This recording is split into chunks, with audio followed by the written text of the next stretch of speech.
Welcome to the deep dive. So you've sent us a really interesting stack of sources, articles, notes, some research, all kind of zeroing in on this corner of the finance world. And it's operating on a timeline that feels, well, frankly, a bit surreal. Yeah, surreal is a good word for it. It's happening right now, actually, during what should be graduation season. Exactly. You picture college seniors, winding down, maybe taking a trip, just breathing after 4 tough years.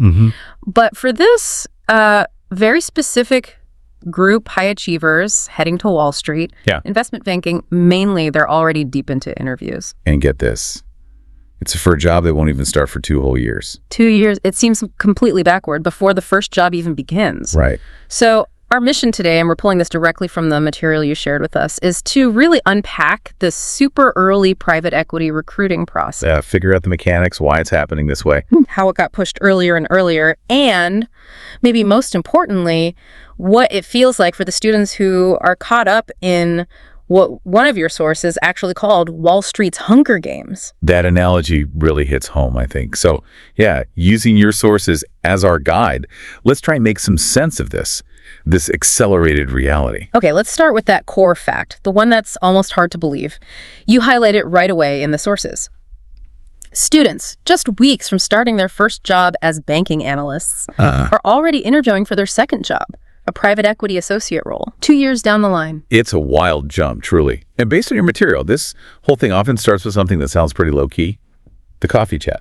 Coffee chat sounds nice, informal. Yeah. Your sources are very clear. These are not casual meetups. They're actually high-stakes, kind of informal founding meetings that PE firms and headhunters use to pre-screen candidates, really early screening.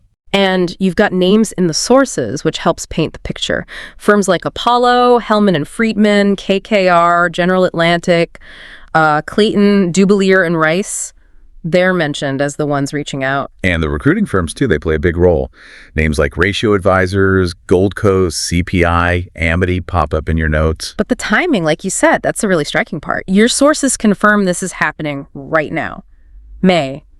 Weeks, maybe even months, before these grads even set foot in their bank. For roles starting in, 2026 is mind-boggling. It really is. You haven't even, logged into your work computer yet, pulled an all-nighter as an analyst, proving you can handle the models. Yep. And you're already trying to lock down the next gig. That Hunger Games analogy from your source material, it suddenly feels very, very apt. It must be incredibly intense. Oh, absolutely. And that intensity, as your sources really detail, it comes at a significant human cost for the students trying to navigate it all. Yeah, reading through the material, you get a strong sense of that impact. Graduating seniors, instead of, focusing on finals, the ceremony, family time, just relaxing. Things you're supposed to do. They're completely wired. The contrast is really stark.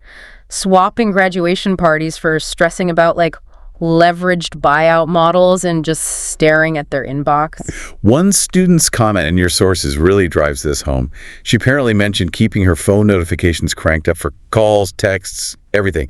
Just terrified of missing a message from a headhunter or a firm. Wow.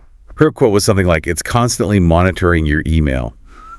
That perpetual readiness, it just takes over everything. And there's that other detail about the anonymous student who was supposedly talking to Business Insider about this whole mess during her own graduation ceremony starting. Yeah, I saw that. That level of, commitment or maybe desperation says a lot about the pressure cooker they're in. Her take was pretty blunt, too. It's awful, and you never get a break. It forces real sacrifices, too. Your sources mention another recent grad felt he had to move to New York City, immediately after graduation. Yeah. Way before his banking job started. Just to be there. Yeah, just to be physically present, ready for this early PE stuff. Apparently slept on a mattress on the floor at first. His quote kind of sums up the attitude. If you want one of these jobs, you've got to play the game. Play the game. And it sounds like the rules keep changing, moving the start line earlier and earlier. Your sources trace this acceleration pretty clearly over just the past few years. Exactly. Historically, this type of PE recruiting for analysts, it happened much later. Yeah. After they'd actually gotten some real on-the-job banking experience. That seems more logical. It does, but it's clearly not the norm anymore. Your sources give specific examples of this creep. 2 years ago, it kicked off in July. Last year, boom, June 24th, which for a lot of people was still before their bank job even started. And now this year, your material says it's fully underway in May. It just keeps getting earlier. There's even some uncertainty mentioned in your sources about when the official on-cycle recruiting blitz will properly hit this year. Some guess right after Harvard's graduation, end of May. Others think maybe late June, more like last year. Right. The timing is still a bit fluid, but the direction is clear. Earlier. So just to be clear, based on your sources, these coffee chats happening now, they're not even the main event. They're like the qualifier. That's exactly it. One source actually described the coffee chat as basically an interview to get an interview. Okay. It's the critical first hurdle just to get considered for the real on-cycle interviews. And once that official process starts, your sources describe it as incredibly compressed, incredibly demanding. The expectation is you drop everything. Drop everything. That anecdote about the second-year banker from last year's cycle and your sources, it really paints that picture. Gets an email at 10 p.m. for an 8 a.m. interview the very next morning. He managed to drive there, apparently, but some of his friends weren't so lucky with that kind of short notice. That feeling of being rushed, of just having to leap the second an opportunity appears, it comes through in his comment, too, also in your sources.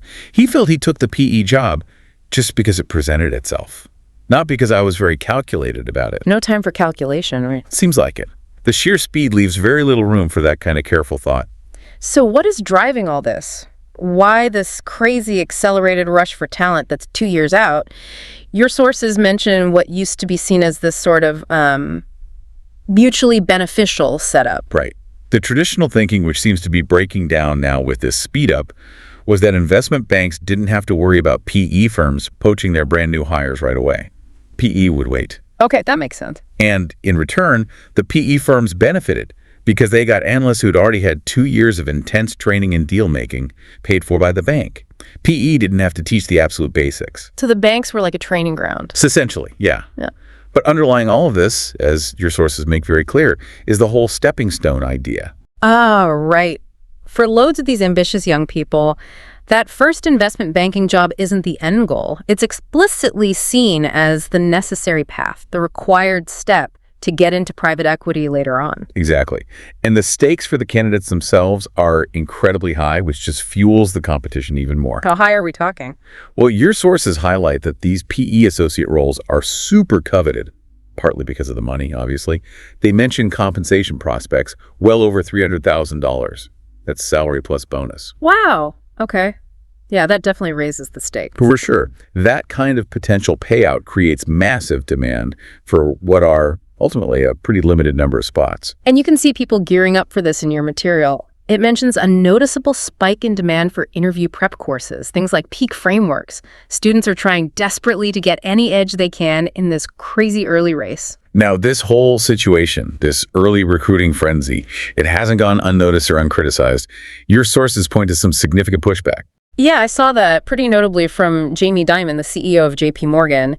He's quoted in your sources calling the practice unethical. Strong words. Yeah, and he indicated he might even try to eliminate it at his firm. And there have been attempts within the PE world itself to sort of put the brakes on. Your sources mention headhunters trying to create an industry-wide agreement, a pact, to recruit later. How did that go? Apparently it didn't hold. Someone eventually broke ranks, started recruiting early again, and then the race was just back on. Everyone had to follow suit or risk losing out. Which leads to that real problem for the banks, the conundrum you flagged earlier. Exactly. If a bank tries to unilaterally forbid its incoming analysts, or even its junior ones, from taking part in this early PE process, they risk losing out on hiring the best talent in the first place, right? Because those candidates, the ones aiming for PE, see banking as the route to PE. Precisely. Yeah. What's the point of the banking job for them if it can't function as that stepping stone anymore? It becomes this weird self-reinforcing cycle, intense competition, high ambitions, firms constantly trying to get ahead of each other. So stepping back, looking at everything in your sources, what we're seeing is this unique, maybe even bizarre recruiting world. The race for job number 2 kicks off before you've even started job number 1. Yeah. It's happening incredibly early, it's hyper-competitive, and it put enormous stress on students right when they should be celebrating a huge achievement.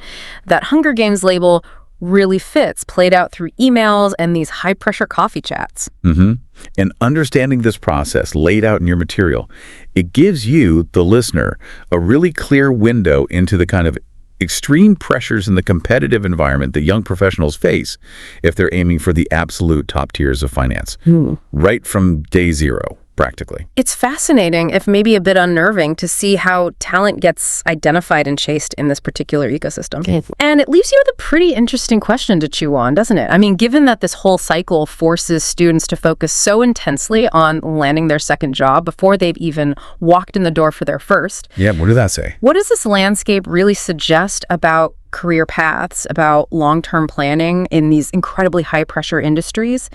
Is it just, accepting the reality of playing the game in a cutthroat field, or does it maybe point to something deeper, maybe a bit broken, in how talent is actually valued and developed right from the start? Something definitely worth thinking about as you process this deep dive.